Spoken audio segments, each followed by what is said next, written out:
ಕೆಲವು ದಿನಗಳ ಹಿಂದೆ ಜಾನ್ವಿ ಅವರ ಮೊದಲ ಗಂಡ, ಮಾಜಿ ಗಂಡ ಟಿವಿ ಚಾನೆಲ್‌ಗೆ ಬಂದು ಕೂತು ನನ್ನ ಹೆಂಡತಿ ಹಾಗೆ ಹೀಗೆ ಅಂತ ಹೇಳಿ ಫ್ಯಾಮಿಲಿ ಡ್ರಾಮಾನೆಲ್ಲ ಟಿವಿಯ ಮುಂದೆ ವೀಕ್ಷಕರ ಮುಂದೆ ಬಿಚ್ಚಿಟ್ಟಿದ್ರು. ಅವರ 2ನೇ ಹೆಂಡತಿ ಜಾನ್ವಿ ಸೌತಿನೂ ಕೂಡ ಮಾತಾಡಿ ಸುದ್ದಿ ಆಗಿತ್ತು. ಇದೀಗ ಧ್ರುವಂತ್ ಕತೆ.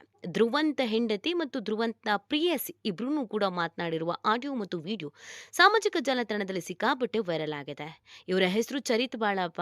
ಹೆಸರನ್ನು ಹೇರ್ ಸ್ಟೈಲನ್ನು ಬದಲಿಸಿಕೊಂಡು ಬಿಗ್ ಬಾಸ್ ಮನೆಗೆ ಎಂಟ್ರಿ ಕೊಟ್ಟಿರುವ ಇವರ ಕರಾಳವಾದ ನಿಜ ಬಣ್ಣವನ್ನ, ನಿಜ ಮುಖವನ್ನ ಬಯಲು ಮಾಡಿದ್ದಾರೆ ಹೆಂಡತಿ ಮತ್ತು ಪ್ರೇಯಸಿ.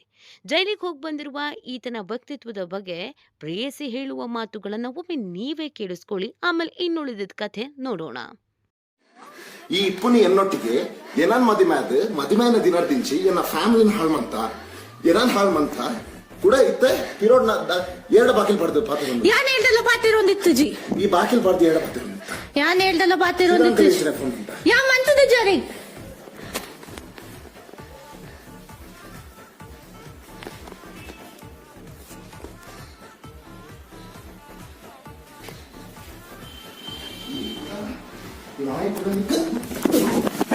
Quatay, này, ha quata, ha? Tay. Ey. ಎಂಚಿನ ಈ ಇಪ್ಪುನಿ ಎನ್ನೊಟ್ಟಿಗೆ ಏನಾನ್ ಮದಿಮೆನ ದಿನರ್ದಿಂಚಿ ಏನ ಫ್ಯಾಮಿಲಿನ ಹಾಳ್ಮಂತ ಏನಾನ್ ಹಾಳ್ಮಂತ ಕೂಡ ಇತ್ತೆ ಪಿರೋಡ್ನ ಎರಡು ಬಾಕಿಲ್ ಬಡ್ದು ಪಾತ್ರ ಯಾನ್ ಹೇಳ್ದಲ್ಲ ಪಾತಿರೊಂದಿತ್ತು ಜಿ ಈ ಬಾಕಿಲ್ ಬಡ್ದು ಎರಡು ಪಾತ್ರ ಯಾನ್ ಹೇಳ್ದಲ್ಲ ಪಾತಿರೊಂದಿತ್ತು ಯಾ ಮಂತದ ಜರಿ ಇದೆ ಸರ್.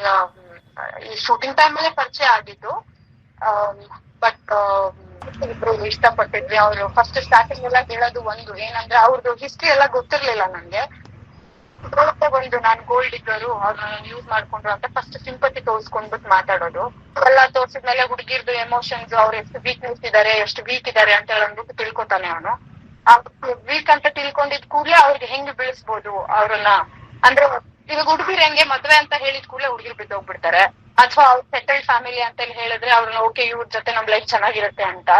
ಸೊ ಅಷ್ಟಾಗ್ಲೇ ಅವನು ನಮ್ದೆಲ್ಲ ವೀಕ್ನೆಸ್ ಎಲ್ಲ ಇದ್ ಮಾಡ್ಕೊಂಡು ಸ್ವಲ್ಪ ನಮ್ಮ ಮೇಲೆ ಎತ್ತುತನ ನೋಡೋದು. ಅಂದ್ರೆ ಗಂಡಸು ಅನ್ನೋದೊಂದು ಇದೆ ಅವನ್ಗೆ. ಏನಂತ ಅಂದ್ರೆ ಹೆಣ್ಣು ಅನ್ನೋದು ಅವನ್ಗೆ ಕಾಲ್ ಕಸೆ ಸರ್. 500 ರೂಪಾಯಿ ಕೊಟ್ರು ಕಾಲ್ ನೆಕ್ಕಕ್ ಬರ್ತಾರೆ ಹೆಣ್ಮಕ್ಳು. ದೊಡ್ಡ ಈ ತರ ಅವನು ಕಾಲ್ ಕಸ. ಹೆಣ್ಣು ಅಂದ್ರೇನೆ ನಾನು ರೋಲರ್ ಹಾಕೊಂಡ್ಬಿಟ್ಟು ನಾನು ಹೇಳ್ಕೊಂಡು ಏನೋ ರೋಲರ್ ಹತ್ತಿಸ್ಬಿಡ್ತೀನಿ ಹೆಂಗಸುಗಳಿಗೆ. ನೀವ್ ಏನ್ ಅನ್ಕೊಂಡಿದ್ದಾರೆ, 500 ರೂಪಾಯಿ ಕೊಟ್ರೆ ಕಾಲ್ ನೆಕ್ಕೋದಕ್ ಬರ್ತಾರೆ. ಈ ತರ ಒಂದು ಮನೋಭಾವ. ಹೆಣ್ಣು ಅಂದ್ರೆ ಅವ್ನಿಗೆ ಜಸ್ಟ್ ಇದು ಸೆಕ್ಸ್ ಟಾಯ್ ಟೈಪ್ ಆತರ ಅವ್ನಿಗೆ. ಈ ತರ ಅವ್ನ್ ಎಷ್ಟೊಂದ್ ಜನ ಹುಡುಗಿರ ಹತ್ರ ರೆಡ್ ಹ್ಯಾಂಡ್ ಆಗಿ ಸಿಕ್ಕಾಕೊಂಡಿದ್ರು ಚಾಟ್ ಮಾಡ್ಕೊಂಡು ಇದ್ ಮಾಡ್ಕೊಂಡು ಬೇರೆ ಹುಡುಗಿರ್ಗೆಲ್ಲ ನಂಗೆ ಐಫೋನ್ ಕೊಡ್ಸು ಅಂತ ಹೇಳೋದು. ಮತ್ತೆ ಶುಗರ್ ಮಮ್ಮೀಸ್ ಅಂತ ಹೇಳ್ತಾರಲ್ಲ, he maintains all those sugar mummies. ಅಂದ್ರೆ ಇವ್ನಿಗಿಂತ ವಯಸ್ಸಲ್ಲಿ ದೊಡ್ಡವರು ಇರೋರ್ನ ಅವ್ರ ಜೊತೆ ಸಂಬಂಧ ಇಟ್ಕೊಂಡು ಅವ್ರಿಂದ ಯೂಸ್ ಮಾಡ್ಕೊಳ್ಳೋದು. ಸರ್ ಹಾಗೆ ಕೂರ್ಗು ಮಂಗಳೂರು ಊರಿರೋದು. ಹಾ ಈ ತರ ಸರ್. ಏನೇ ಇರ್ಲಿ ಅವ್ರು ಹುಡುಗಿನ ಜೊತೆ ಸಂಬಂಧ ಇಟ್ಕೊಂಡಿದ್ದಾನೆ ಅಂತ ಗೊತ್ತಾದ ಕೂಡ್ಲೆ ತಿರ್ಗಾ ಉಲ್ಟಾ ಅಂದ್ರೆ ಅಪೋಸಿಟ್ ಕಾರಣ ಹೆಣ್ಮಕ್ಳ ಮೇಲೆ ಪ್ಲೇ ಮಾಡ್ಬಿಟ್ಟು ಅವ್ರಿಗೆ ಹೊಡೆಯೋದು, ಬೈಯೋದು, ಕೆಟ್ಟಾಗಿ ಇಲ್ದೇ ಇರೋ ಹೊಳ್ಸು ಮಾತುಗಳನ್ನೆಲ್ಲ ಯೂಸ್ ಮಾಡೋದು. ಅಂದ್ರೆ ಹೌದು ಸರ್. ಫೋಟೋಸ್ ಎಲ್ಲ ಹಾಕ್ಬಿಟ್ಟು ನಾನೆಲ್ಲ ಇದನ್ ಮಾಡ್ತೀನಿ, ನಿನ್ ಮದ್ವೆ ಆದ್ರೂ ಫ್ಯೂಚರ್ ಅಲ್ಲಿ ನಿನ್ ಗಂಡನ್ಗೆ ಇದಂತ ತೋರಿಸ್ತೀನಿ, ಆಮೇಲೆ ನೀನ್ ಎಷ್ಟ್ ಜನ ಜೊತೆ ಸಂಬಂಧ ಇಟ್ಕೊಂಡಿದ್ದಿ, ಎಲ್ಲರ ಜೊತೆ ಮಲ್ಕೊಂಡಿದ್ದಿ, ಏನೇನೋ ಸರ್. ಅವ್ನು ಮಾಡಿರೋದನ್ನ ಹುಡುಗ ಉಲ್ಟಾ ತೆಗ್ಸ್ಬಿಟ್ಟು ಇವಳೇ ಹೋಗ್ಬಿಟ್ಟು ಸಾರಿ ಕೇಳೋ ತರ ಮಾಡೋದು. ಅವನು ಆ ತರ ಅವನು ಎಮೋಷನಲಿ ಪ್ಲೇ ಮಾಡ್ತಾನೆ ಹೆಣ್ಮಕ್ಳಿಗೆ. ಎಸ್, ಸೌಮ್ಯಶ್ರೀ ಅನ್ನುವರನ್ನ ಈತ ಮದುವೆ ಆಗಿದ್ದ. ಸೌಮ್ಯಶ್ರೀ ಉತ್ತಮವಾದಂಥ ಚಿತ್ರವನ್ನ ಬರೆಯುವಂಥ ಕಲೆಗಾತಿ. ಅವರನ್ನ ಮದುವೆ ಆಗಿ ಜೀವನ ಚೆನ್ನಾಗಿ ನಡೆಸ್ತಾ ಇದ್ದ. ತೆಲುಗು ಇಂಡಸ್ಟ್ರಿಯಲ್ಲೂ ಕೂಡ ಈತನಿಗೆ ಒಳ್ಳೆ ಆಫರ್ಗಳು ಬಂದಿತ್ತು. ಮುದ್ದುಲಕ್ಷ್ಮಿ ಅನ್ನುವಂಥ ಒಂದು ಸೀರಿಯಲ್ ಕನ್ನಡದಲ್ಲಿ ಹಿಟ್ಟನ್ನು ತಂದುಕೊಟ್ಟಿತ್ತು. ಆದರೆ ಈತನಿಗೆ ಹುಡುಗಿಯರ ಹುಚ್ಚು ಅನ್ನೋದನ್ನ ಅವರ ಆಪ್ತರು ಮತ್ತು ಅವರ ಪ್ರೇಯಸಿ ಮತ್ತು ಅವರ ಹೆಂಡತಿ ಹೇಳ್ಕೊಂಡಿದ್ದಾರೆ. ಹೆಂಡತಿ ಜೊತೆಗೆ ತಪ್ಪು ಸಂಸಾರ ಮಾಡಿಕೊಂಡಿದ್ದಿದ್ರೆ ಸಮಸ್ಯೆನೇ ಆಗ್ತಿರ್ಲಿಲ್ಲ. ಆದರೆ ತೆಲುಗು ಇಂಡಸ್ಟ್ರಿಯಲ್ಲಿ ಸಾಕಷ್ಟು ಸೀರಿಯಲ್ಗಳ ಆಫರ್ ಬಂತು ಅಂತ ತೆಲುಗು ಇಂಡಸ್ಟ್ರಿಗೆ ಈ ವ್ಯಕ್ತಿ ಹೋದ. ಅಲ್ಲಿ ಒಂದಷ್ಟು ಹುಡುಗಿಯರ ಪರಿಚಯ ಆಗಿ ಅವರನ್ನ ಪ್ರೀತಿ ಮಾಡ್ತೀನಿ ಅಂತ ಸುಳ್ಳು ಹೇಳಿ ಮೋಸ ಮಾಡಿ ಅವ್ರ ಹತ್ರ ಎಷ್ಟು ಹಣ ಕಿತ್ಕೊಳ್ಳೋದಕ್ಕೆ ಸಾಧ್ಯ ಆಗುತ್ತೋ ಅಷ್ಟು ಹಣವನ್ನ ಕಿತ್ತು ಕೊನೆಗೆ ಖಾಸಗಿ ವಿಡಿಯೋಗಳನ್ನ ರೆಕಾರ್ಡ್ ಮಾಡಿಕೊಂಡು ಅವರಿಗೆ ಬ್ಲ್ಯಾಕ್ ಮೇಲ್ ಮಾಡಿ ನಿಮ್ಮನ್ನ ಹಾಗೆ ಮಾಡ್ತೀವಿ ಹೀಗೆ ಮಾಡ್ತೀವಿ ಅಂತ ಹೆದರಿಸಿ ಅವ್ರ ಜೀವನ ಸರ್ವನಾಶ ಮಾಡುವ ಹಂತಕ್ಕೆ ಹೋದ. ಕೊನೆಗೆ ಹೆಂಡತಿಗೆ ಯಾವಾಗ ಈ ವಿಚಾರಗಳು ಗೊತ್ತಾಯ್ತೋ ನೀನು ಬೇಡ, ನಿನ್ನ ಸಹವಾಸವೂ ಬೇಡ ಅಂತ ಡಿವೋರ್ಸ್ ಕೊಟ್ರು. ಅದಾದ್ಮೇಲೆ ಒಬ್ಬ ಸಂತ್ರಸ್ತ ಯುವತಿ ಈತನ ನಿಜ ಬಣ್ಣ ಬಯಲು ಮಾಡಿ ಮಾಧ್ಯಮಗಳ ಮುಂದೆ ಎಲ್ಲವನ್ನ ಕೂಡ ಹೇಳ್ಕೊಂಡ್ರು. ಅದಾದ್ಮೇಲೆ ಈತ ಜೈಲಿಗೂ ಕೂಡ ಹೋಗಿ ಬಂದ. ಜೈಲಿಗೆ ಹೋದ್ರೂ ಬುದ್ಧಿ ಬಂದಿಲ್ಲ ಅನ್ನೋ ಹಾಗೆ ಮತ್ತಷ್ಟು ಹೆಣ್ಣು ಮಕ್ಕಳ ಜೊತೆಗೆ ಅಸಭ್ಯವಾಗಿ ವರ್ತಿಸಿದ್ದಾನೆ ಅಂತ ಕೂಡ ಹೇಳಲಾಗತ್ತೆ. ಜೊತೆಗೆ ಈತನ ಕೆಲಸವೇ ಇದು ಅನ್ನೋದನ್ನ ಕೂಡ ಅನೇಕರು ಹೇಳಿದ್ದಾರೆ. ಇಷ್ಟೆಲ್ಲ ಆದ್ಮೇಲೆ ಯಾವುದೇ ಅವಕಾಶಗಳು ಈತನಿಗೆ ಸಿನಿಮಾ ಇಂಡಸ್ಟ್ರಿಯಲ್ಲಿ ಇರಲಿಲ್ಲ. ಈ ಸಂದರ್ಭದಲ್ಲಿ ಆತನಿಗೆ ಬಂದಿದ್ದು ಬಿಗ್ ಬಾಸ್.